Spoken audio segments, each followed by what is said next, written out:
Hi there, I'm Kevin Bullard, the Chief Leadership Officer here in the city of Garland. Thank you so much for tuning in for this month's episode of Leader Talk. Today I'm honored to have with me my friend Uriel Villalpando. Honored to Uriel? be here. Thank you for the invitation, Kevin. Absolutely, man. I'm looking forward to our conversation. So I need to tell you this. This happened today at lunch, no lie, and I won't say who I had lunch with, but someone was talking about you at lunch today about how you act as a mentor and giving them career advice. And I hear your name from so many people, from the folks who I work with up near my office to folks I'm meeting out with the city. I hear your name a lot, and you're doing good work, man. Well, thank you, Kevin. I do what I can. Somebody once took the time to mentor me, so I'm just trying to give it back. So let's start there. Talk about Yeah. that. Like, what does mentoring look like to you? Like, if you're going to mentor someone, what does that mean? What does that look like? Yeah, well, number one, you have to start by making sure that it's all about the other person. You have to understand that whatever the mentoring program is going to be, it has to be focused and tailored for that specific individual. So you start by identifying their goals, identifying professional goals, personal goals, and then basically you set up a plan that you're going to hold them accountable to, that they follow, and basically you just check on progress throughout the implementation plan and make corrections as you go.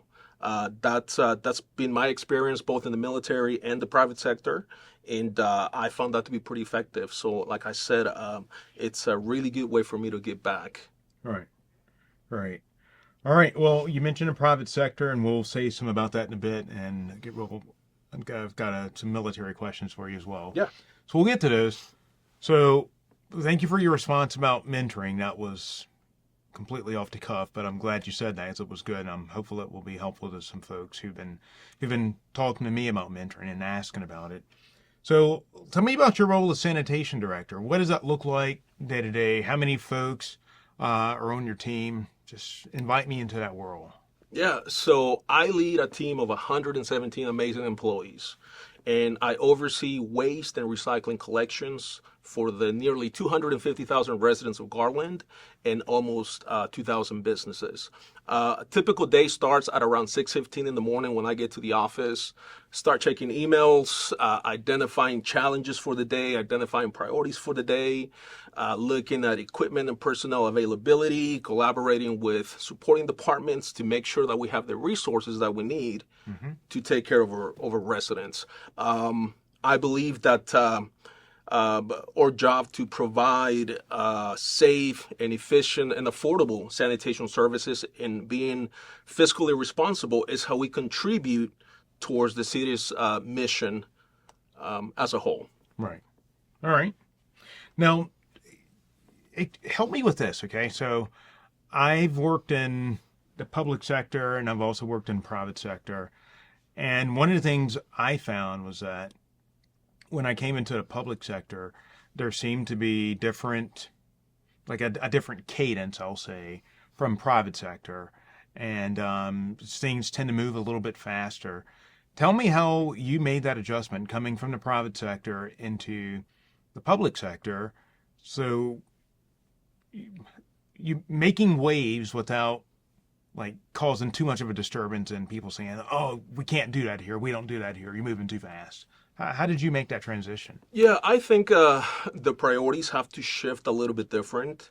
For the majority of the times in the private sector, your focus is revenue, increasing profits. Mm-hmm. When you come to the public sector, you have to shift in making your citizens your top priority. Not necessarily your revenue or your profit, but making sure that you're providing premier services at the most affordable cost to your residents. I think that's been the biggest transition for me between the private sector and the public sector. Okay. And it's probably worth saying, though, I mean, even though your focus has really been on the residents, revenue hasn't been lagging behind. So congratulations on how the revenue keeps ticking up in your area. It's a testament to the 117 folks who are on your team and your leadership and the other leaders within the department. So congrats on that. Yeah, it's not about me. It's I'm blessed to work with an amazing group of employees that they're very motivated, and they shoot for their stars. They come to work ready every morning, and they're always looking for opportunities to increase revenue, improve our services, always looking for ways to improve the current processes that we have in place.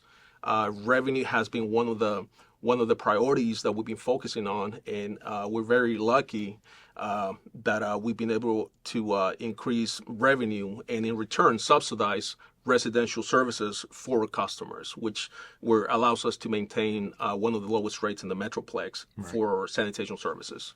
Right. Well, it's awesome. You talk about your employees, and there's a there's an email that Judd sends to City Council each Friday, and it seems like often there's someone from your department being recognized, and that's great. Just they're doing the good work, and they just keep rising to the top and being noticed. So Absolutely. Like I said, I have amazing employees. They make me better. yeah, They motivate me to be better every day and be a better leader. good. So let's talk about this leadership part, all right? Yeah. So, like many employees in the city, you have military experience. And one of the things I've heard you share is that when you were promoted in the military, immediately you started, you had oversight and supervision for friends. And there are a number of people in a city who have been promoted to maybe a manager, supervisor, or director, and folks who they were laughing with and hanging out with on Tuesday, on Wednesday, they're now in supervisor. Yeah. Talk to me about how you made that transition and what it's like when you have to have a frank conversation with someone who you were peers with, or maybe worse, you have to discipline them. Yeah, well, first of all, thank you for highlighting the connection between military service and leadership. You're right. I remember being 19 years old and promoting to supervisor. I had no idea how to be a leader at the age of 19.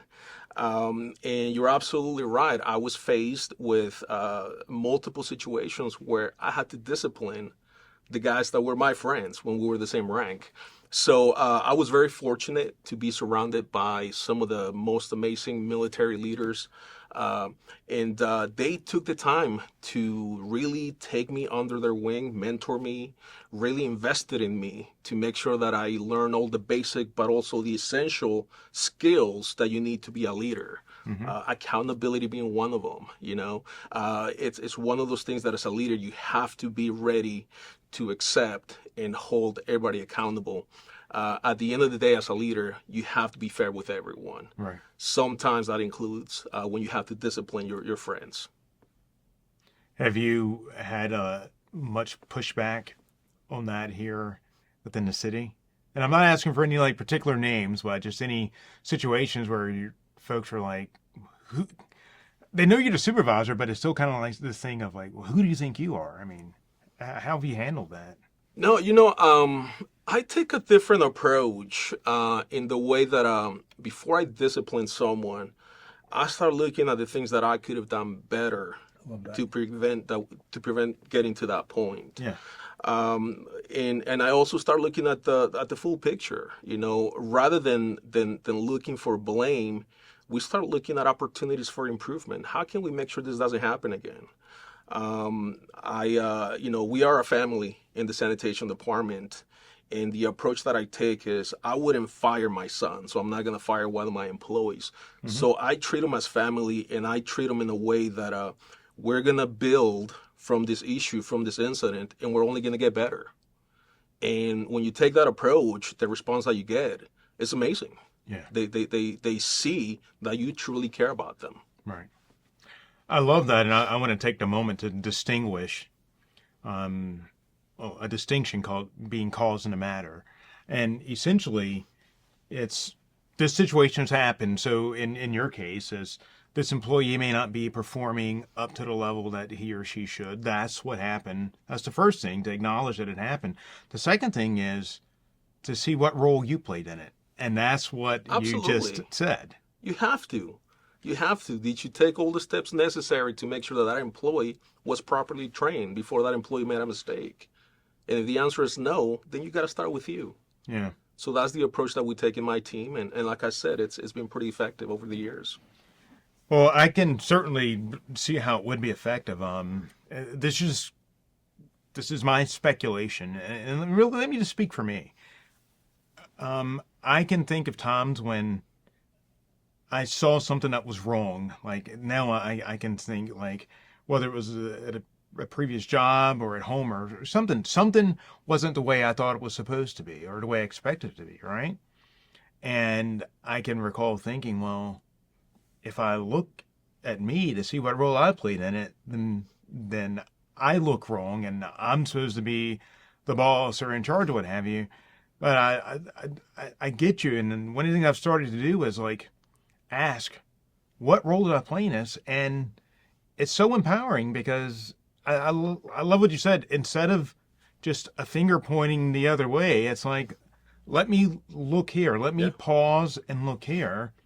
And it's a growth opportunity not only for the other person, but especially especially for you. for me. Yeah, absolutely. And it's a beautiful thing. And then, so the first part is acknowledge that it happened. The second part of that distinction is to see what role I played in it. And then the third part is based on what I'm committed to, what can I do next? And your commitment, it sounds like, is to the employee's development. Absolutely. And that shows you what to do next. You know, it is very nice to continue breaking records for revenue. However, I get a bigger sense of satisfaction when a troubled employee is able to rebound and turns into one of my best employees. There's nothing like that. Yeah. It's just amazing to see the growth and that development. The easy thing is to fire someone, Yeah. but that's not what we do as leaders. We take the time to work with them. And like you said, we make that commitment. Mm-hmm. And it pays off. It really does. As you've been talking, I keep thinking about something I learned in grad school, the service profit theory, or the service profit chain. And what it says is that when the employer really takes care of the employees, then the employees take care of the customers. Absolutely. And as I hear you talk, I mean, like, and I'm going to get to this in a minute, like, because I went to one of your staff meetings and just seeing how the people were, how they were at the meeting, how they were being with one another, how they were being with you. Well, it's a sign that you're taking care of them, but they're also taking care of the customers. And then, it brings in the revenue piece comes into that. I mean, there just really is a studied model that when you take care of your people take care of the customers, they take care of the business, and revenue follows. It's a chain reaction. Yeah. It's something that I learned in the military. At the age of 19, somebody told me, if you take care of your people will take care of you. So That's simple, and it's true. why do you think as leaders we tend to, like, maybe we know that and we don't do it? Or, I mean, what do you think gets in the way of us taking care of the people first? We're busy. We're all busy. There's never such a time where we can say, well, I'm going to allocate X amount of time to work on my employees. That's never going to happen. You just have to make time. Mm-hmm. You have to make it your top priority. You came to our staff meeting and you saw that one of our top guiding principle is prioritizing personnel. Yeah. So when I come to work every morning, that's what I have in my mind. What can I do for my employees? What do they need to get the job done? What type of training do they need to take to get to make themselves ready for the next level?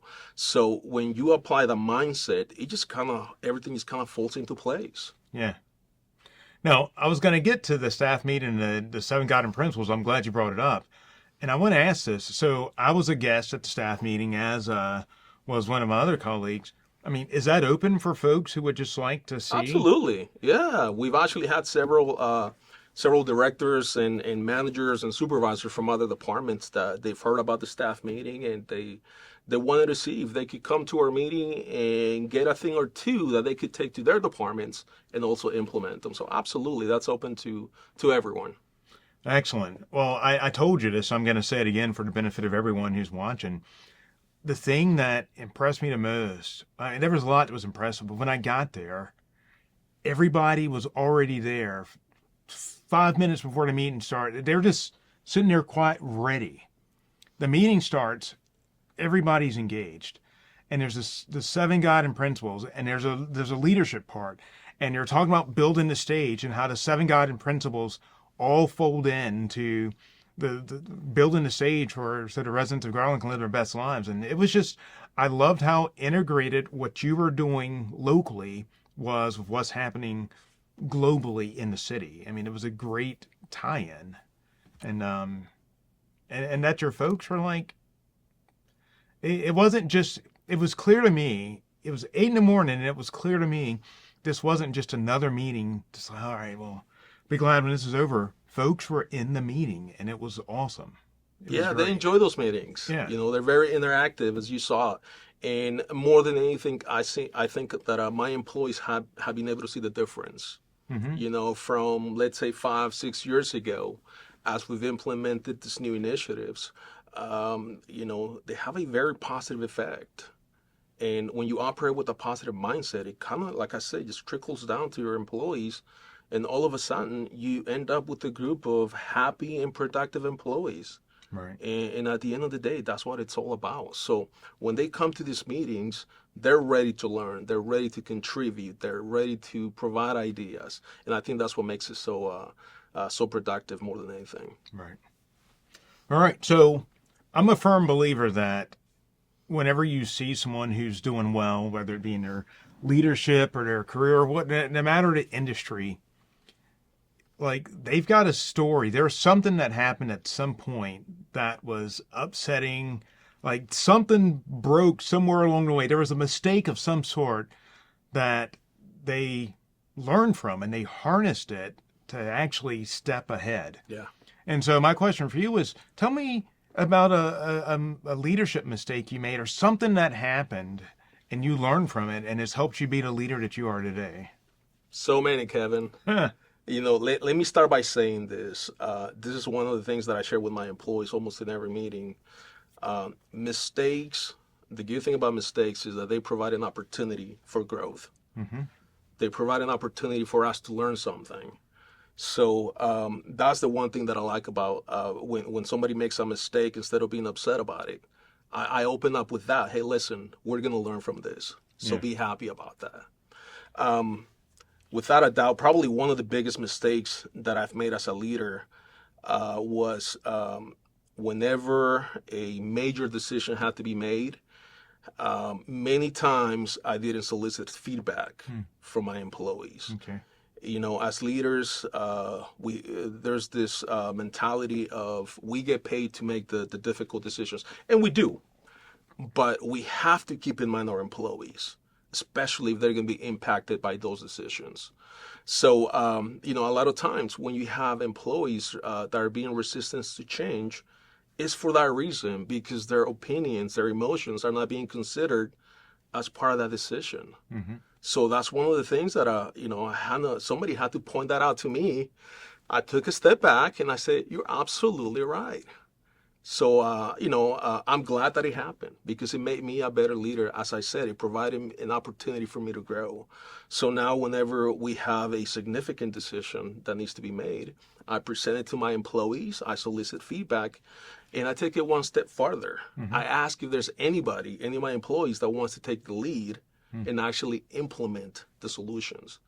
When you do those things, you're empowering those employees to implement their own solutions. At that point, employee resistance basically disappears. I like that. So you asked them not only for the feedback, but if they want to take the lead and implement it. And you said that resistance disappears. But what else becomes possible, though, when you really solicit the feedback and you push your employees? You're being transparent. You're building trust. You're building collaboration. between employees and management. You open lines of communication. The morale improves because employees know that you really care about their opinions. And the way you show them is by basically giving them the opportunity to not only take their opinion, but also take the lead and implement the solution. Right. All right. Well, as we get ready to wrap it up, I've got just two more questions for you. Okay. Now, this first one is based on something you said earlier. You said that in sanitation, you said we're a family. Absolutely. Now, when I was at the staff meeting, there was a story about one of your employees who had a medical situation, and he sent word back through one of his colleagues and said just how grateful he was and that it felt like a family. And I think my question is, how do you, in a department of 117 people, have a family feeling? And especially with the standards being as high as they are in your department, how do you make that like family feel, but also the standards are high and we expect a lot? Yeah, it's a job requirement. You have to care. You have to care about your employees. When you care about your employees, you'll find a way. And so that's what we do. We go by first name basis. There's no such a thing as director, Uriel. I don't use titles. None of my managers use titles. It's the family, feeling. We truly care about each other. It doesn't matter what's going on. We always try to help each other out. And once again, I think when you operate with that mentality, it just kind of spreads across the entire department. And the result is what we have in place now of a department full of people that truly care about each other. What would you say to a supervisor or manager or director or even a managing director maybe who's like, well, if I care, there's a potential that I might get taken advantage of? What would you offer up to that? Well, there's a big difference.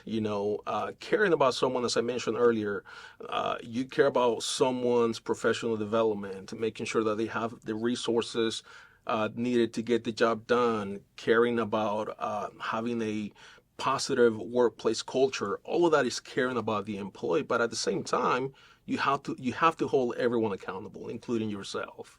And I think when you got to be able to set those boundaries that I'm here for you, but at the end of the day, both you and I have a job to do.